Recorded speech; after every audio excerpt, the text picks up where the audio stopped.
Olá pessoal, tudo bem? Para quem não me conhece, meu nome é Thiago Prux, sou um dos sócios da Capitalismo. Nós somos uma empresa de análise e recomendações de investimentos e hoje eu pedi para o nosso setor de análise separar algumas informações a respeito dos resultados trimestrais de Magazine Luiza. Lembro sempre, para quem não é inscrito, se inscrever no nosso canal, para quem gostar do vídeo, dar um like e compartilhar, e também para quem não ativou o sininho para receber as notificações dos novos conteúdos, fique à vontade.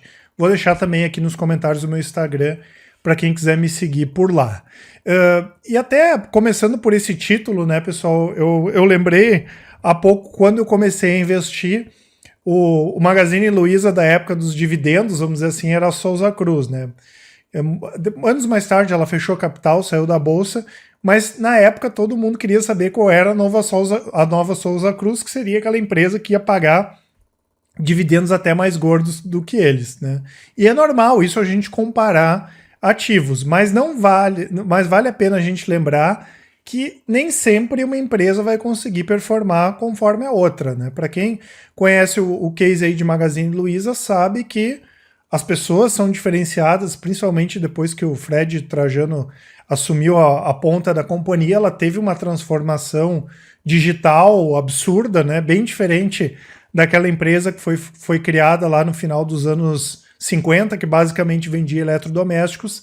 Então tem muitos negócios que dificilmente vão conseguir ser copiados, como pode ser o caso do Magazine Luiza, até porque quando a gente olha em termos operacionais, o resultado agora do primeiro trimestre foi fantástico, né? A empresa consegue entregar muito resultado operacional e eles são de verdade muito preocupados com essa questão de qualidade do atendimento, rapidez na entrega, e isso vai melhorar bastante, né? Então por isso o título, né? Talvez o novo Magazine Luiza seja o próprio Magazine Luiza. Claro que eles têm um desafio bem diferente ali de 2013, 2014, quando a empresa dava muito prejuízo, né? Por um desafio agora de continuar crescendo, porque o mercado espera que Magazine Luiza continue crescendo, né? Claro que não vai crescer ao infinito, mas quando a gente olha a parte do e-commerce, ainda tem um caminhão de mercado para crescer.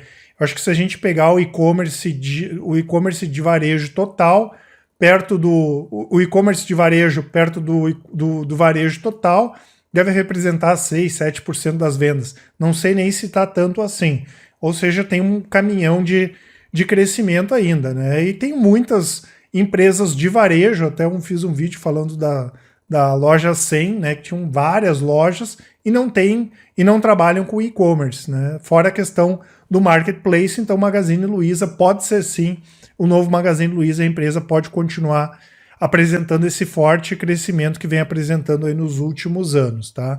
Lembrando que eles estão entre as 10 maiores empresas de varejo do Brasil, e e-commerce junto com o Mercado Livre e junto com o B2W, Lojas Americanas, são aquelas companhias que estão mais bem posicionadas, tá?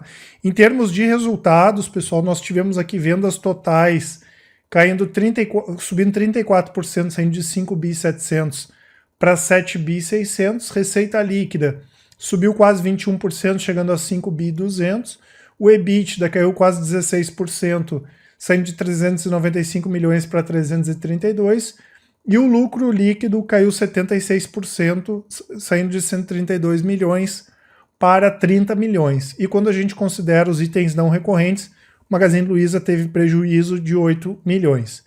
Já o EBITDA ajustado, né, teria caído quase 30% aqui, chegando a 273 milhões, tá, pessoal? Vale sempre a pena ressaltar que Magazine Luiza é uma empresa, como eu comentei, muito preocupada com essa questão da qualidade do atendimento na entrega. Agora, no último trimestre, deu uma piorada nas entregas feitas até 48 horas. No primeiro trimestre estava em torno de 66% e agora está em 64%, mas esse número em 2018 era perto ali de 40%. Além disso, né, eles já estão fazendo entregas em até 24 horas nas regiões metropolitanas de São Paulo, Campinas e Belo Horizonte. Eles devem crescer bastante nesse segmento aqui de entregas até 24 horas. Na parte de atendimento, 93% dos atendimentos têm sido solucionados na primeira ligação, e eles têm outras iniciativas fantásticas, né, como por exemplo o Luiza Labs, que é um laboratório de desenvolvimento e inovação, que tem mais lá de 400 desenvolvedores que trabalham justamente para proporcionar essa melhor experiência de compra para os clientes. Como eu comentei ali, as vendas totais subiram 34%, o e-commerce subiu 73%, né? Talvez esse tenha sido um dos principais destaques aqui, 72,6%, e atingiu 4 bilhões e 6. 4 bilhões e 100, ou seja, 53% das vendas totais e-commerce. 4 bi e 100. O faturamento do primeiro trimestre do ano passado foi 5 bi e 700, né? Então, a gente viu que foi um forte crescimento mesmo do e-commerce. E Magazine Luiza cresceu por 13 trimestres consecutivos acima de 50% na operação online. E já foram divulgados os números operacionais de abril, né? O crescimento foi de 138% em relação a abril do ano passado. E quando a gente pega o mês de maio, por enquanto um crescimento aí de 203% em relação ao mesmo período do ano passado, ou seja, no resultado aí do segundo trimestre, o e-commerce vem bem forte, tá? Já o Marketplace cresceu 185% e representa 30% do e-commerce total. O Marketplace já tem 24 mil lojistas ativos e fora esses 24 mil do Marketplace, nós temos mais 20 mil pequenos varejistas que estão no Magalu ao seu serviço, tá? Foi uma plataforma lançada no final de março e que conta só com empresas que eram só analógicas, né? Que não faziam vendas online. Já o aplicativo alcançou 21 milhões de usuários mensais, incluindo aqui o Super App da Magalu, os aplicativos Netshoes, Atini e Época Cosméticos. Para quem não conhece Época Cosméticos, é a maior portfólio de cosméticos e belezas do mercado, né? Beleza do mercado hoje tem em torno aí de 500 marcas nacionais e importadas. Já vendas em mesmas lojas cresceram bem menos que os 16% no primeiro tri do ano passado, cresceram 6,7%, mas de qualquer forma, mesmo com o fechamento temporário das lojas físicas, nós tivemos as vendas totais crescendo bem, né? Já em termos de EBIT e lucro, a principal questão é que nós tivemos com o fechamento temporário das lojas físicas, né? Nós tivemos aquelas despesas fixas se mantendo e as vendas caindo, mais ou menos parecido com o que nós tivemos em lojas Renner, e isso impactou tanto o EBITDA quanto o lucro.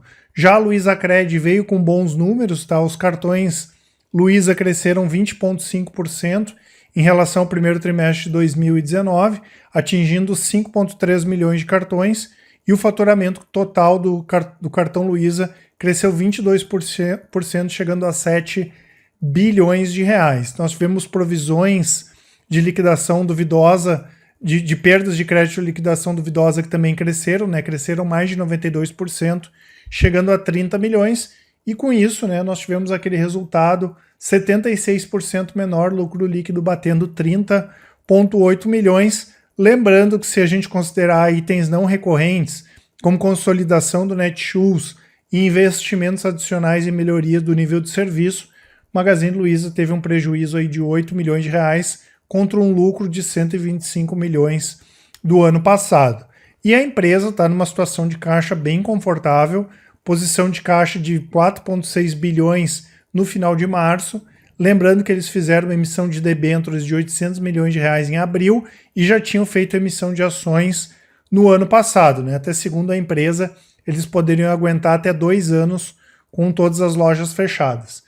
Óbvio que isso tudo está muito bem precificado aí pelo mercado, né? PL na casa de 108 vezes e PVP na casa de 13 vezes.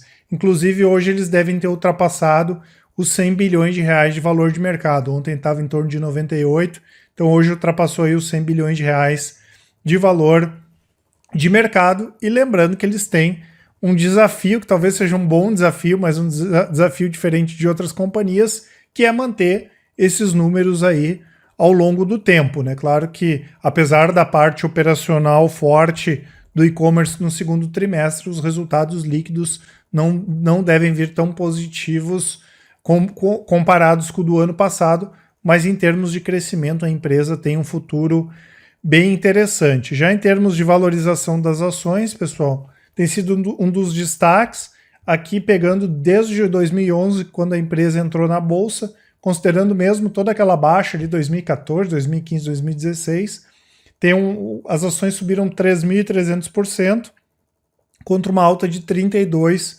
do Ibovespa. Esse ano, o Ibov cai 26%, Magazine Luiza sobe 35% em 12 meses.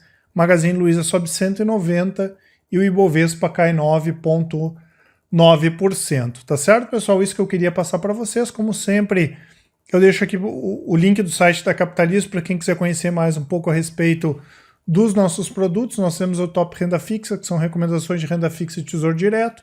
O Top Fundos, que são recomendações de fundos de investimento, incluindo fundos imobiliários. O Invista em Ações, que são as carteiras de recomendações por longo prazo, dividendos, small caps, ativos internacionais. O Carteiras, que é a junção do Invista em Ações, do Top Fundos e do Top Renda Fixa, para quem quer montar carteira diversificada de investimentos. Inclusive, vocês podem encaminhar para a gente a carteira de vocês. O Full Trader, que é o nosso produto de recomendações de médio e de curto prazo, day trade, swing trade, position trade, mas também tem as recomendações de Invista em Ações. E o Completo, que são todos os nossos produtos com desconto bem bacana. Vou deixar aqui a parte dos relatórios grátis também. Tem o blog, lista do WhatsApp, canal Telegram, os e-books, os relatórios grátis, podcast, além de todos os nossos contatos para quem quiser bater um papo com a gente. Tá certo, pessoal? Um abraço a todos e até mais.